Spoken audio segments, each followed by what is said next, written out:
ముందుగా పద్మశ్రీ బ్రహ్మానందం గారికి మనస్ఫూర్తిగా జన్మదిన శుభాకాంక్షలు. నేను సినిమా వేదిక మీద ఇదే నాది మొదటిసారి, నాకు ముందు ఎక్స్పీరియన్స్ లేదు. అట్లా అని చెప్పి నాకు లిరిక్స్ రాసిచ్చేటోళ్ళు కూడా లేరు. సౌదామంటే రాజకీయంగా కౌంటర్లు ఏమనంటే వేస్తుంటాం, ఎందుకంటే వాస్తవ పరిస్థితులను బట్టి మనం మాట్లాడుకుంటుంటాం. అయితే బ్రహ్మానందం గారిని ఇప్పుడు కాదు, మేము చిన్న ఉన్నప్పటి నుంచి కూడా చూస్తూనే ఉన్నప్పటికి కూడా అందరూ నవ్వుల గురించే మాట్లాడుతూ ఉంటారు. కానీ నేను మాత్రం ఆ పెద్ద మనిషిని నా కంపారిజన్స్లో నేను భూతల్లితోటి పోలుస్తా. ఎందుకంటే ప్రకృతి విధ్వంసం అవుతున్నా కూడా,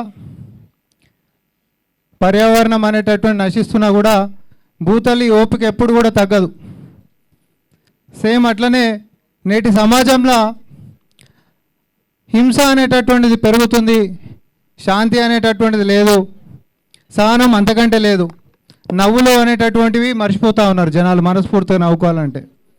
కానీ బ్రహ్మానందం గారి యొక్క ఆయన సూర్యకిరణాలు లాంటి నవ్వులు మాత్రము భూతల్లికి ఎంతైతే ఓపిక ఉంటుందో, బ్రహ్మానందం గారి యొక్క ఆ సూర్యకిరణాలు లాంటి ఆ నవ్వులు కూడా ఆయన ఉన్నన్ని రోజులు ఉంటూనే ఉంటుంది.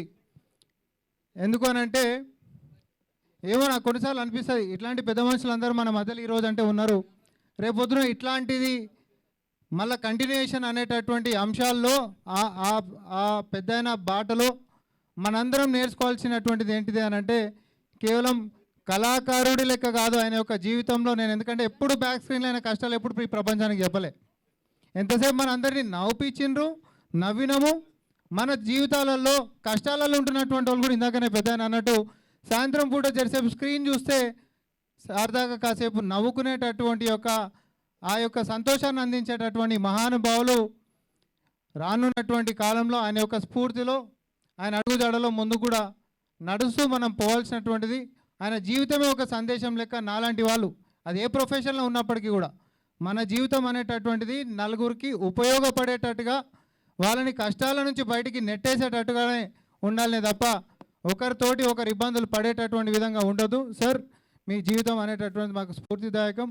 మీ ఆశీస్సులు మీది ఎప్పుడు కూడా, మరీ ముఖ్యంగా నేటి తరం యువతరానికి మాత్రం సహనంతో మనం ఒకరితోటి ఒకరు నవ్వుకునేటటువంటి దిశగా ప్రయత్నం చేద్దాం తప్ప ఒకరి కాలంలో ఒకరు కట్టెలు పెట్టుకునేటటువంటి దాని లెక్క కాకుండా సన్మార్గంలో నడుస్తాం, మీ బాటలో నడుస్తాం అని చెప్పి మరొకసారి నాకు ఈ అవకాశం ఇచ్చినందుకు ధన్యవాదాలు. Thank you, sir. Thank you so much for your valuable words.